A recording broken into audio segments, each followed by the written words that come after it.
Lūdzu, Eiropas parlamenta deputāti Inesi Vaideri. Lūdzu.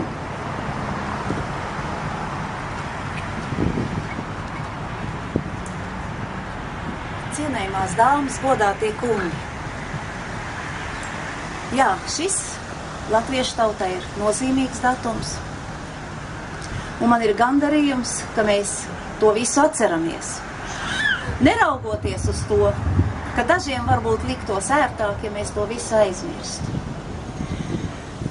15,000 nevainīgu cilvēku, jo cilvēki ir vainīgi tikai tad, kad to ir atzinusi tiesa, kaut vismaz kāda tiesa. Šajā naktī pirms daudziem gadiem tika izsūtīta. Naktī no 13. uz 14. jūniju. 15,000 dzīvju.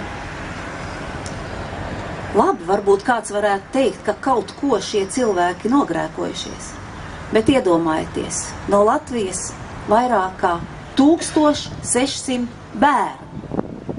Jūs redzat, šie bērni, tādi paši, tika izsūtīti. Ko viņi bija nogrēkojušies? Veci cilvēki, no kuriem liela daļa aizgāja bojā ceļā un pēc tam arī nometināja.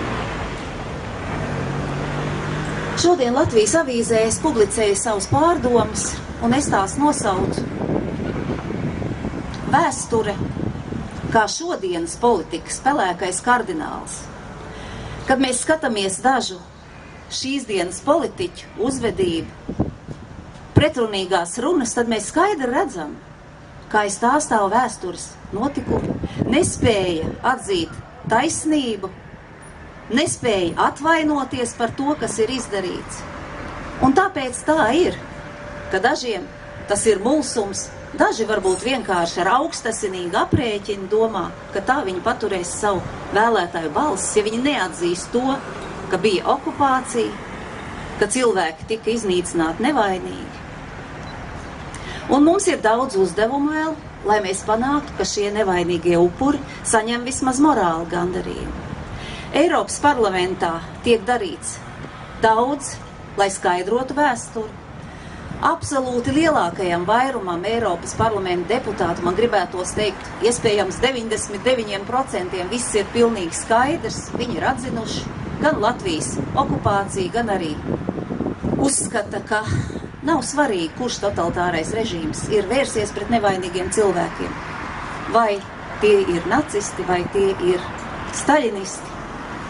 Un līdz ar to mums 5 deputātiem no Vācijas, Ungārijas, Anglijas, Igaunijas un man no Latvijas izdevās panākt, ka 23. augusts tiek pasludināts par Eiropas dienu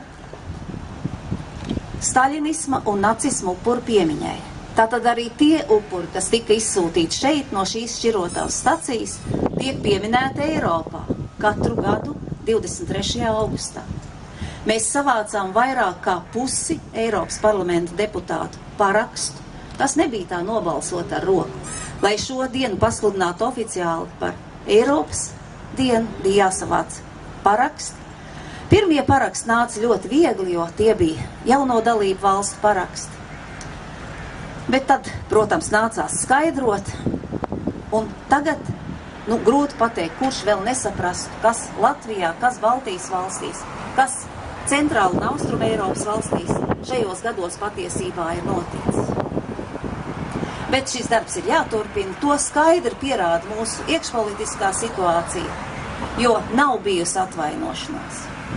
Tas ir pats minimums, ko mēs sagaidām. Sagaidām no Krievijas, kura ir PSRS režīma, gan tiesību, gan arī pienākumu mantiniece. Diemžēl demokrātija Krievijā attīstās ne tai virzienā, ko visa demokrātiskā pasaule vēlētos redzēt. Tātad mums ir daudz darba, atcerēsimies tos, atcerēsimies cilvēkus, kurus izveda. Galu galā arī mans tēvs 2 reizes ir pabijis Sibīrijā, un tāpēc aizgāja no dzīves nesagaidījis pat atmodu. Un katrā latviešu ģimenē, katrā citautiešu ģimenē, jo izveda arī citu tautu pārstāvus, Gandrīz katrā ir šādas atmiņas, un nevajadzētu varbūt paļauties un ticēt tiem, kuri saka, ka aizmirsīsim to visu, sāksim no baltas lapas.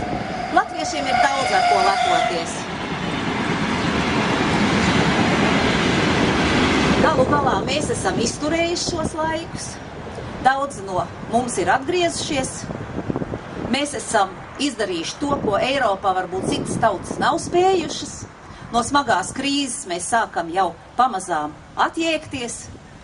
Varam teikt, ka tikai un vienīgi ar mūsu tautas garīgā spēka palīdzību mēs to esam izdarījuši. Un tāpēc mums ir jālepojas ar sevi, jālepojas ar savu kultūru, arī ar savu pagātni, kuru mēs esam izturējuši. Paldies jums visiem, kas šodien šeit ir. Būsim kopā stipri, leposimies ar savu pagātni, strādāsim, lai nākotnē nekas tāds neatkārtotos. Paldies!